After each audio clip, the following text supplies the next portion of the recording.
코로나19로 인하여서 미래를 예측하기 어려운 어려움, 두려움 가운데 우리가 지금 예배를 드리고 있습니다. 사방이 막힌 것 같은 갇힌 상황이 바로 오늘 저와 여러분의 상황입니다. 그런데 오늘 본문을 살펴보면 사도 바울이 이 편지를 기록할 당시에도 이방인을 위해 갇힌 자 된 나 바울은 이라고 3장 1절에 말합니다. 그러니까 에베소 교회를 향해 편지 쓰는 사도 바울이 사방이 막히는 갇힌 상황 가운데 이 편지를 쓰게 된 거예요. 그런데 사도 바울은 웬일인지 13절에 보면 나의 여러 환난에 대해서 낙심하지 말라라고 얘기합니다. 왜요? 오히려 이것이 너희의 영광이 될 것이다 라고 선포합니다. 어떻게 이렇게 할 수 있을까요? 어떻게 고난 가운데, 감옥에 갇힌 상황 가운데 낙심하지 말라, 오히려 에베소 교회를 위로하고 뿐만 아니라 이것이 영광이 될 것이다 기도할 수 있겠습니까? 오늘 에베소 본문을 통해 함께 묵상해 보려 합니다. 오늘 에베소 교회를 향해서 기도하는 내용이 오늘 본문의 기도의 내용이에요. 그런데 사도 바울은 지금 누구를 위해 기도할 처지가 아니에요. 아시는 것처럼 그는 지금 감옥에 갇혀 있기 때문이에요. 그러면 나 자신부터 내가 지금 발등에 불이 떨어졌잖아요. 내가 먼저 감옥에 나가게 해달라고 기도해야 되지 않을까요? 하나님, 저 얼른 나가게 해주세요. 그래서 복음 빨리 전해야 될 것 아닙니까? 라고 기도해야 되지 않겠습니까? 그런데 에베소에 보면 크게 3번의 기도 중에 이런 기도가 등장하지 않아요. 자신을 향한 기도가 1절 등장하지 않습니다.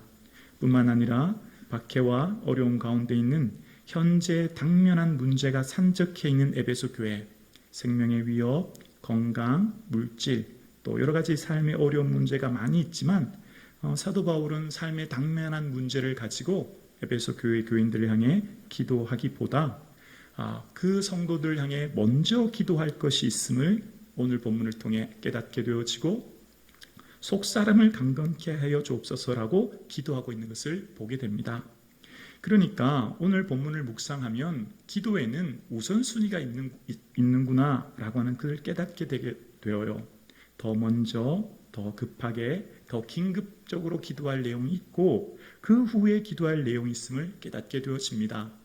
예수님께서 우리에게 기도를 가르쳐 주실 때 첫 번째 기도 제목이 일용할 양식을 주옵소서가 아니라 아버지의 이름을 거룩하게 하시고 아버지의 뜻이 이 땅에 이루어지기를 원합니다. 기도한 후에 일용할 양식을 주옵소서라고 기도한 것으로 보아 분명히 기도에는 우선순위가 있음을 깨닫게 되어집니다.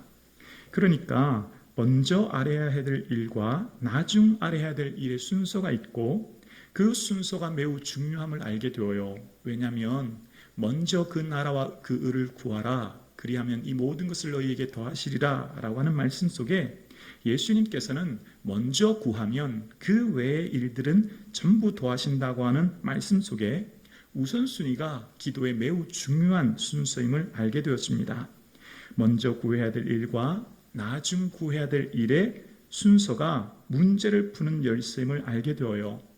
그러니까 지금 우리 앞에 산적해 있는 문제를 푸는 열쇠는 우리의 기도의 우선순위를 잘 정해서 기도할 때 하나님의 은혜를 경험하게 됨을 깨닫게 되어져요.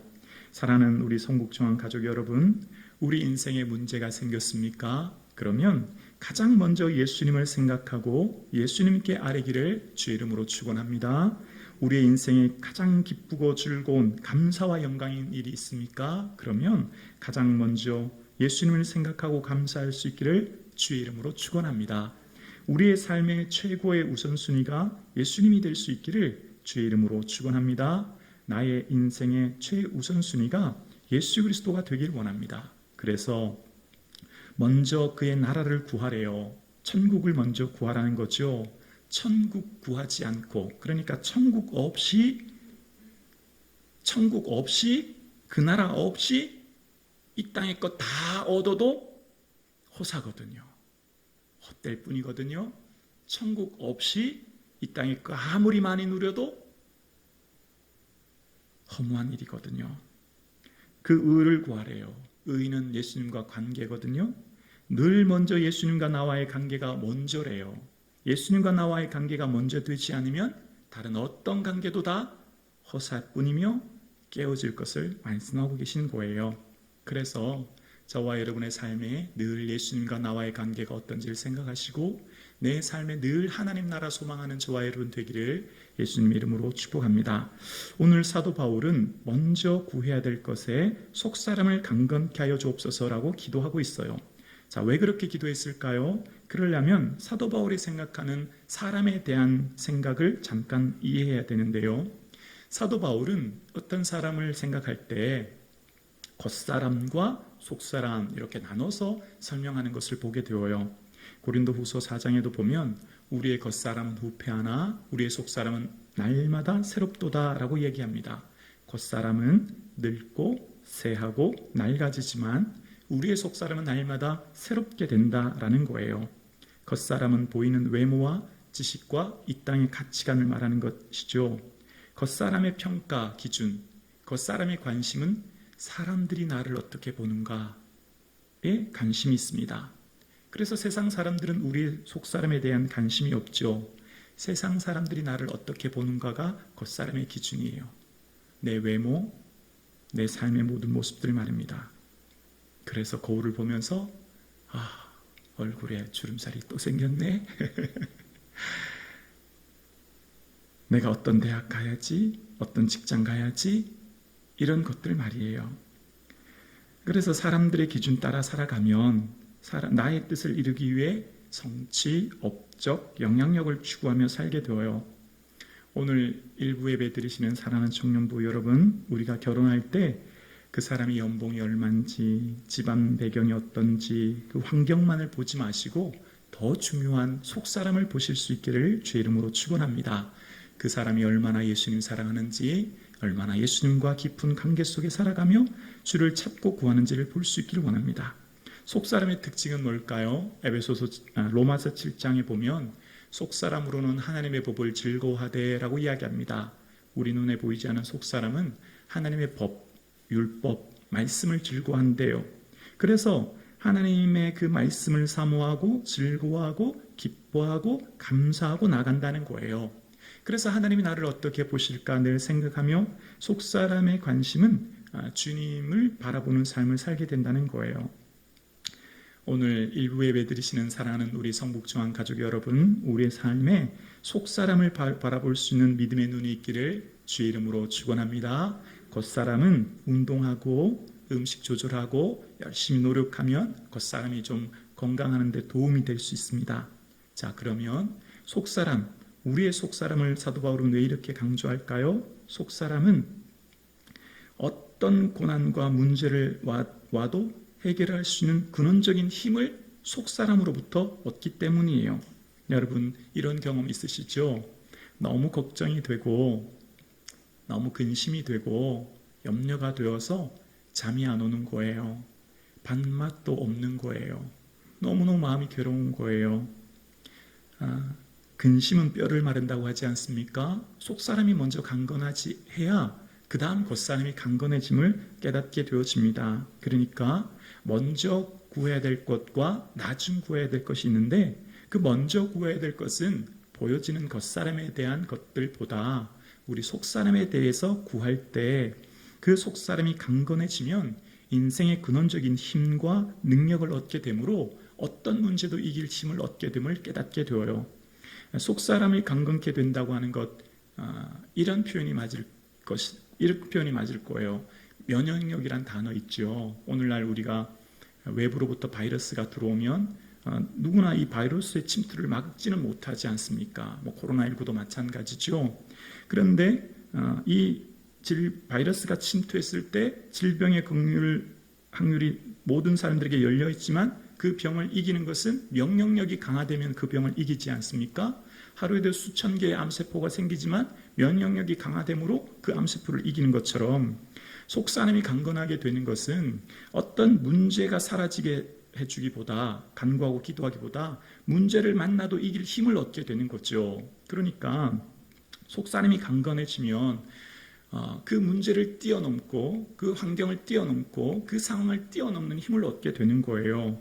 말씀에 보면 너희에게 은혜를 주신 것은 다만 그들 믿을 뿐만 아니라 고난도 받게 하려 함이라 라고 빌립보서 1장에 말합니다. 그러니까 예수님을 믿으면 고난이 반드시 있다는 거예요. 그러니까 사도 바울이 오늘 에베소 교회에게 고난이 사라지게, 문제가 사라지게 기도하지 않지 않습니까? 문제가 있을 수 있다는 거예요. 예수님을 믿고 살아가는 저와 여러분의 삶에, 이 땅에 어려움과 고난이 있을 수 있다는 거예요. 그런데 중요한 게 뭘까요? 고난이 있고 문제가 있어도 속사람이 강건하게 지면 그 문제를 이길 수 있는 힘과 능력을 얻게 된다는 거죠. 오늘 저와 여러분 속사람이 강건해지기를 주의 이름으로 축원합니다. 어떤 사람이 건강해진다는 말은 무슨 말일까요? 입맛이 좋죠. 어떤 음식 먹어도 맛있어요. 반찬이 없어도 맛있고 소화를 잘 시켜요. 피곤하지 않아도 하루 종일 활동해도 늦게까지 일해도 피곤하지 않습니다. 마음 외부의 자극에 여유가 있어요. 신경질적으로 대하지 않은 넉넉한 마음을 가집니다. 그러니까 자존감이 높기 때문에 사람들이 어떤 말에도 크게 흔들리지 않습니다. 또한 건강한 사람은 내일을 바라보고 미래를 바라보고 계획합니다. 속사람이 강건하면 어떻게 될까요? 하나님 말씀을 들으면 꿀송이처럼 달고 주님 앞에 기도하기가 너무나 즐겁고 기쁘게 되죠. 은혜되지 않은 설교, 은혜되지 않은 찬양, 은혜되지 않은 기도의 시간이 없는 것이죠. 지금 나에게 주어진 삶의 자리, 하나님께서 맡겨주신 삶의 자리인 것을 알아 피곤하지 않습니다. 지금 내가 맡겨준 삶의 자리가 조금 힘들고 어렵고 마음이 무거울 때도 있지만 하나님께서 맡겨주신 자리임을 알기 때문에 넉넉히 이길 힘을 얻게 되어요. 뿐만 아니라 속사람이 강건해지면 외부의 어떤 자극에도, 외부에 밀려오는 파도와 문제에도 넉넉히 이길 힘과 능력을 얻게 되어요. 누가 나에게 어떤 말을 해도, 누가 나에게 어떤 상처를 주어도 대수롭지 않게 넘길 수 있는 힘을 얻게 되는 거죠. 사람들의 보는 나에 대해서 크게 관심을 기울이지 않아요. 왜일까요? 예수님이 나를 어떻게 보실까에 그 마음이 있거든요. 예수님이 나를 어떻게 보실까만 생각하면 예수님이 그 모든 것 풀어주심을 알기 때문이에요. 뿐만 아니라 속사람이 강건해지면 꿈을 꾸어요. 예수님 기뻐하는 꿈을 꾸어요. 예수님 기뻐하는 소망을 갖게 되어요. 예수님 기뻐하시는 그 거룩한 비전을 바라보아요. 뿐만 아니라 저 천국을 소망합니다. 늘 저 천국 바라보며 기뻐하며 감사하게 되어요. 반대로 내 속사람이 약해지면 모든 것이 불평과 원망뿐이에요. 내 모든 주변의 일들이 감사하고 기쁠 것이 없고 누가 나에 대해서 한마디라도 하면 너무나 분노가 일어나서 참지 못하고 견디지 못하게 되어요. 속사람이 약해지면 꿈과 비전과 소망을 잃어버립니다. 천국을 생각하기보다 당장 내 삶의 문제에만 관심을 기울게 되어요. 그래서 사도 바울은 고린도후서 4장의 겉사람은 후패하나 속사람이 날마다 새롭도다라고 하는 그 앞단락이 구절이 어떻게 시작하냐면 우리가 낙심하지 않으니라고 하면서 겉사람은 후패하지만 속사람은 날마다 새로워진대요. 그가 사도 바울이 낙심하지 않는다고 하는 이유는 고린도후서 4장 그 앞단락에 나온 것을 보면 아는데요. 그 앞단락에 보면 우리가 사방으로 우겨쌈을 당하여도 쌓이지 아니하고 답답한 일을 당하여도 낙심하지 아니하고 박해를 받아도 버림받지 않고 거꾸러뜨림을 당하여도 망하지 않는데요. 왜 그럴까요? 왜 우리 몸이 사방으로 우겨쌈을 당하였고 우리 마음이 답답한 일을 겪고 우리의 믿음으로 박해를 받아도 버림받지 않는다고 고백할까요? 이는 우리가 항상 예수를 우리 몸에 짊어지기 때문이에요. 우리가 이 보배를 질그릇에 가졌고 이 보배가 심히 큰 것을 깨닫기 때문입니다. 겉사람은 사방으로 우겨 쌓이고 거꾸러뜨리고 버림받은 것 같은 상황일지라도 우리의 속사람의 보배이신 예수님이 계시기 때문에 그것을 이길 힘과 능력과 권능을 저와 여러분은 반드시 얻게 될 줄로 믿습니다. 우리 사랑하는 성북중앙 가족 여러분, 우리의 삶의 자리 가운데 직면한 어떤 문제와 어려움 가운데 있다면 주님, 내 속사람을 강건해지게 하셔서 이 모든 어려움 이길 수 있는 힘과 능력 주옵소서 기도할 수 있기를 주의 이름으로 축원합니다. 그러면 속사람이 강건해지면 어떤 사방의 우겨쌈과 같은 문제 가운데서도 이길 힘을 얻게 되어지고 마음의 어떤 무거운 짐과 답답함과 억눌림에서도 이겨낼 수 있는 자유하는 힘을 얻게 될 줄로 믿습니다. 그러므로 겉사람이 아니라 속사람을 보시는 하나님은 그 초대교회 성도들을 향해, 그러니까 고린도후서 그 또 읽었던 사방으로 우겨쌈이라고 하는 그 본문에 달라 그 다음에 뭐라고 말하죠? 우리에 대해서 하나님이 우리를 어떻게 보시는지 이렇게 설명하고 있습니다.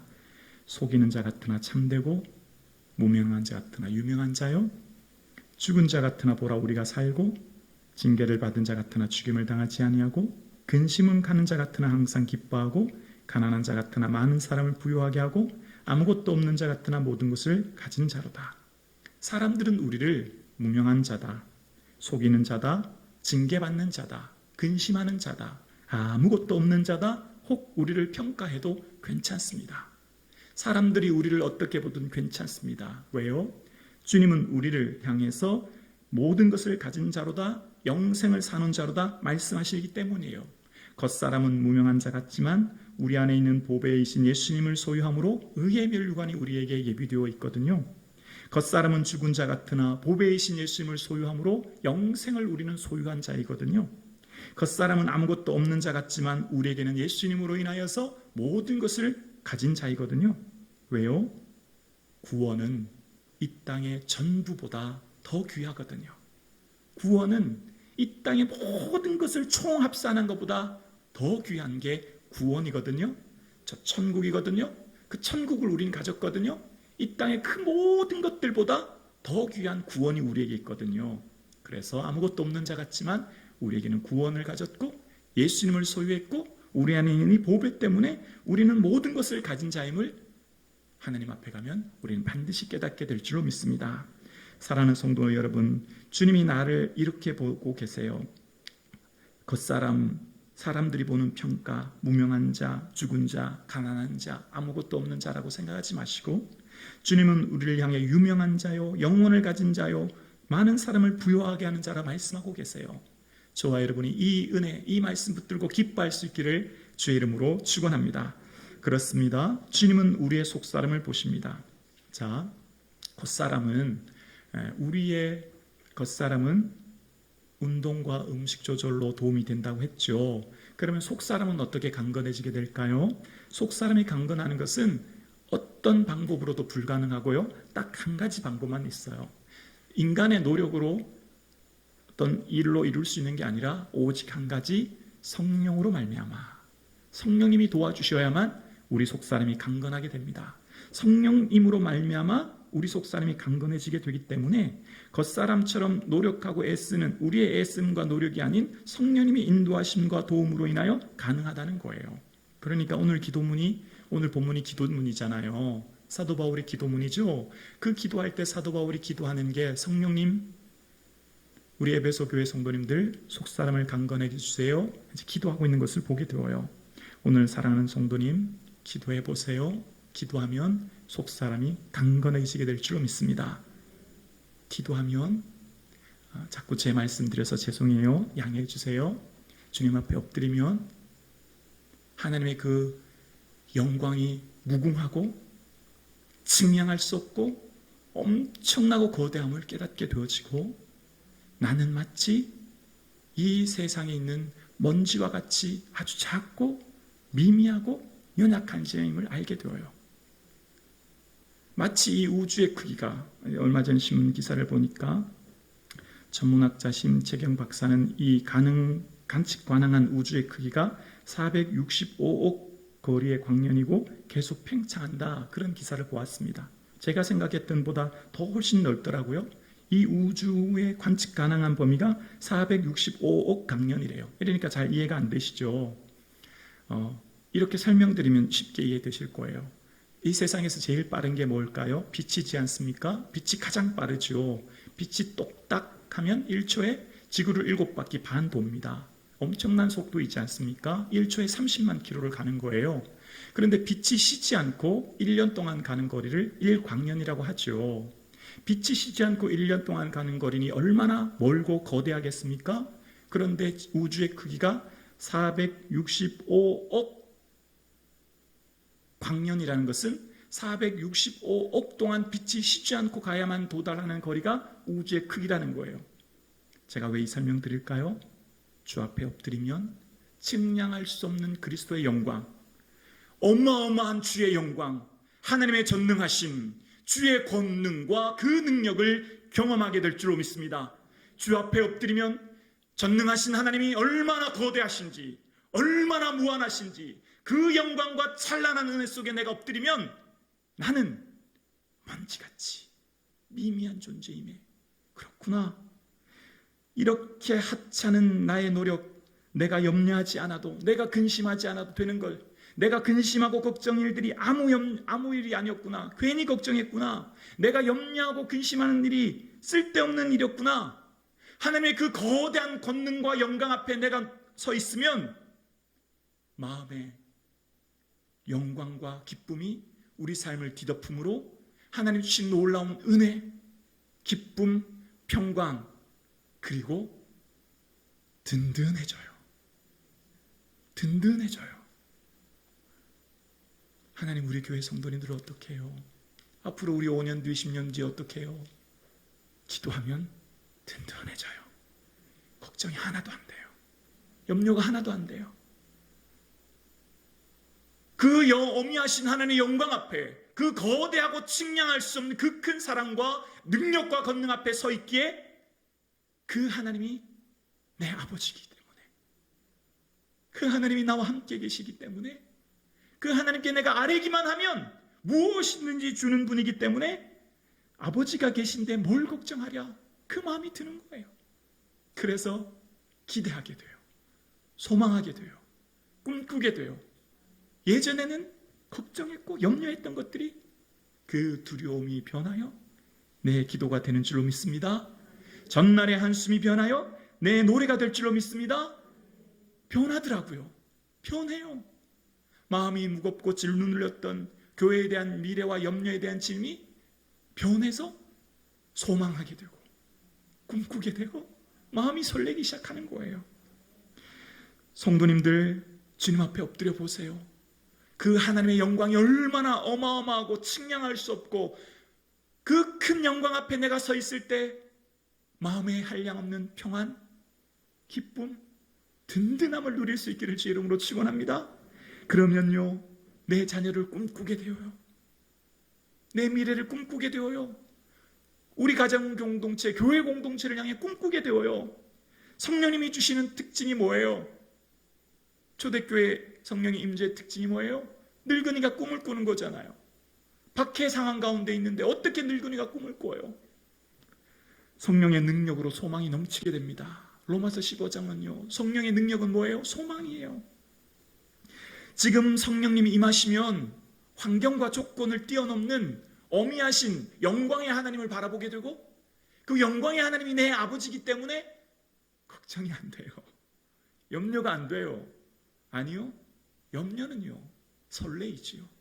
기대가 되지요. 그래서 하나님 앞에 더 엎드리게 되어요. 로마서 12장에 소망 중에 즐거워하며, 소망이 있기 때문에 즐거워요. 기뻐요. 내일의 영광으로 오늘을 보거든요. 과거의 기억으로 오늘을 얽매이는 게 아니에요. 내일의 영광으로 지금을 보기 때문에 즐거워요. 그래서 소망 중에 즐거워하게 되는 거예요. 하나님이 주시는 이 영광을 저와 여러분 누릴 수 있기를 주의 이름으로 축원합니다. 제가 기도할 때 하나님 살아계시잖아요. 그러면 좀 보여주세요. 제가 좀 철이 없죠. 하나님 살아계신데 사람들이 이토록 하나님 믿지 못하는데, 하나님 우리 교회가 하나님 살아계심을 좀 보여주는 산 증인 되게 해주세요. 우리 교회 성도님들이 증인과 간증자들 되게 해주세요. 그렇게 기도하거든요. 제 간증이에요. 말씀 잠깐 나누려고 해요. 작년 초 느헤미야 강의를 시작할 때 하나님 은혜 가운데 리모델링이 시작되었습니다. 그런데 그때가 또 코로나19라고 하는 가장 어려운 상황이었습니다.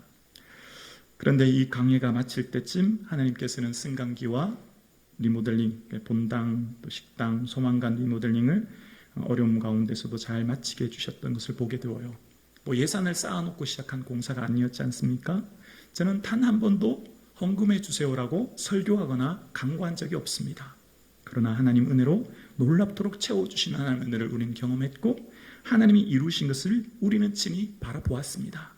하나님께서 다 하신 줄로 믿습니다. 하나님 살아계시는 거예요. 함께 하시는 거예요. 올해 초 여호수아 강해를 시작하여 이제 여호수아 강해를 마쳤습니다. 여호수아 강해를 마치자 주차장 공사가 시작되었습니다. 상상하지 못하도록 하나님 은혜 주셔서 주차장 공사도 예산에 큰 어려움 없이 이제 곧 마치게 될 것입니다. 제가 주차장 공사하니 헌금해 주세요. 단 한 번도 기도하거나 설교한 적 없습니다. 하나님이 하시기 때문에, 하나님이 하실 일을 바라보기 때문입니다. 하나님께서 우리 교회를 향해 어떠한 은혜 주실지 바라보고 꿈꿀 수 있기를 주의 이름으로 축원합니다. 이제 새로운 강해를 묵상하며 준비하고 있습니다. 어떤 말씀을 함께 나눌까요? 기도합니다. 설레기 시작합니다. 기대가 됩니다. 이 새로운 강해의 말씀을 묵상하고 시작하고 마칠 때쯤 하나님 또 어떤 은혜를 주실까? 그래서 마음에 이런 기대를 해봅니다. 하나님, 이번에 강해를 시작하면, 이번에 강해를 마치면 일꾼을 좀 세워주세요. 사명자를 좀 세워주세요.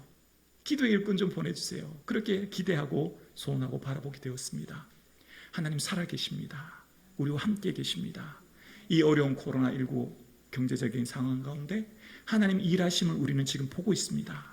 그 하나님이 저와 우리의 아버지 되신 줄로 믿습니다. 그러므로 꿈꾸십시오. 소망하십시오. 바라보십시오. 전능하신 아버지가 우리의 아버지십니다. 아멘이시죠? 그 좋으신 하나님께 마음껏 구하십시오. 마음껏 아뢰십시오. 큰 꿈을 꾸고 비전을 바라보고 소망하며 나갈 수 있기를 주의 이름으로 축원합니다. 좋으신 하나님, 우리의 작은 세미한 음성도 듣고 계세요. 그리고 기억하고 계시고 내 방법, 내 생각대로 되지 않아도 지금 잠시 낙심하지 않을 수 없지만 오히려 우리는 크게 기뻐할 것입니다. 사도 바울이 오늘 본문에 갇힌 자 되었지만 오히려 이것이 너희에게 영광이라 고백했던 것처럼 우리가 잠시 내 생각대로 되지 않아도 염려하지 마십시오. 하나님의 더 큰 영광을 우리는 반드시 보게 될 줄로 믿습니다. 그러므로 오늘 사랑하는 우리 성북청 가족 여러분, 말씀 붙들고 속사람이 강건해지기를 주의 이름으로 축원합니다. 그리고 주님 주시는 이 소망으로 꿈꾸고, 아멘이십니까?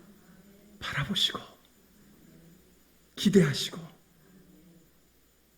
기도하시는 저와 여러분 되기를 주의 이름으로 축원합니다. 기도드리겠습니다.